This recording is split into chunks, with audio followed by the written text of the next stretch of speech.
Սերգեյ Փարաջանով հավերժական շարժում ժողովածուն կպատնի մեծ կինոպոետի կյանքի ու գործունեության բոլոր այն դրվագները, որոնք մինչև այժմ հայտնի չեն եղել հայ ընթերցողին կամ չեն թարգմանվել հայերեն։ Գրքի հեղինակը հեռուստալրագրող Նունե Ալեքսանյանն է, ամբողջ կյանքում հետաքրքրվել, հիացել ու գնահատել է կինոհանճարի անցած ուղին, իսկ գրքի վրա սկսել է աշխատել ընդամենը 1 տարի առաջ, երբ Հայաստանն ու աշխարհը նշում էին Փարաջանովի 100-ամյա հոբելյանը։ Ժողովածուն հրատարակվել է Երևանի քաղաքապետարանի աջակցությամբ։ Երբ որ եղավ հոբելյանը, ես մտածեցի, որ կարելի անել այդպիսի մի ժողովածու, որի կարիքը կարծում եմ կար, որովհետև հասկանալի պատճառներով Փարաջանովի մտածողության լեզուն հայերենը չէր։ Ծնվելով Թիֆլիսում, կրթվելով Մոսկվայում, ապրելով Կիևում, ապա դարձյալ Թիֆլիսում, նրա ամբողջ ժառանգությունը ըստ էության ռուսերեն էր եւ մտածեցի, որ գուցե պետք է ստեղծել մի ժողովածու, որում շատ կարևոր նյութեր մեկ ամբողջական գրքի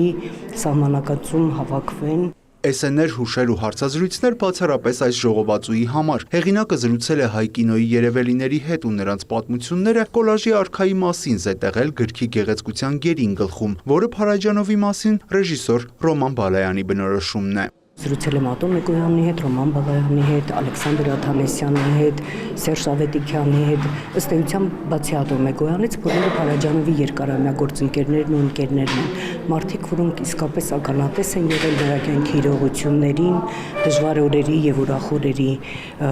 ուղեկիցներն են եղել եւ անգամ նրա վերջին պահերի եւ այս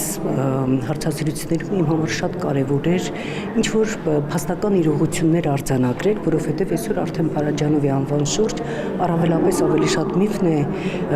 գերակայում, քան նրա կյանքի իրողությունները։ Գրքի խմբագիրը Արմեն Սարգսյանն է, իր համար եւս շատ բացահայտումներ է արել։ Հատկապես տպավորիչ են Ռոման Բալայանի հիշողությունները, հետաքրքիր է հատկապես այն հանգամանքը, որ Փարաջանովը բարձր է գնահատել խորհրդային կինոյի միայն 2 ռեժիսորի՝ Էլեմ Կլիմովին եւ Արտավազդ Փելեշյանին։ Վերջերս Փելեշյանը այս գիրքը նվեր է ստացել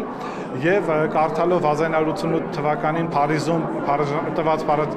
Փարաջանովի հարցազրույցը զարմացել էր, որովհետեւ ինքը չէր լսել երբևէ այդ հարցազրույցի մասին եւ հաճելիորեն շոյվեց, որ Փարաջանովը այնտեղ տվել է իր անունը որպես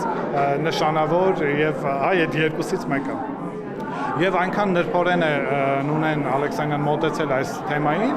այնպիսի դիտանկյուններից է ներկայացել, որ կարծում եմ, որ Փարաջանովին ճանաչող որևէ մեկը չի վիրավորվի այն հայացքից, որով նայել է Փարաջանովին Նունե Ալեքսանյանը։ Կինոգետ արձակագիր Դավիթ Մուրադյանը կարևորում է Փարաջանովի ստեղծագործական սկզբունքները, գեղագիտությունը, կինոմտածողությունն ու գեղարվեստական աշխարհայացքը հայալեզու ընթերցողին ներկայացնելու հեղինակի պատասխանատվությունը։ Ուրախ եմ այս գիրքը հիմա որ մեր ձեռքերում է։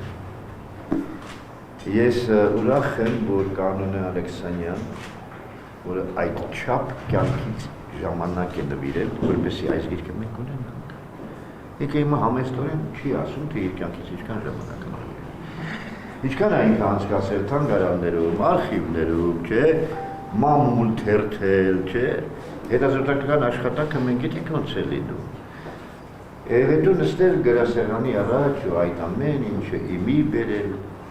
իմաստավորել, հանձնել թղթի։ Եկեք ուրախանանք բոլորս միասին, եկեք Նունեին շնորհավորենք, որովհետև ինքը իսկապես անել է ազնիվ գործ։ Հեղինակն ընդգծում է գրքի 250-ից ավելի էջում ընթերցողը կգտնի այն բանալիները, որոնք կբացեն Փարաջանովյան բարդ ու խորհրդավոր աշխարհի դռներն ու նորովի կբացահայտեն մեծ կինոհանճարին։ Յուրա Վահանյան, Սեյրան Անտոնյան, լուրեր։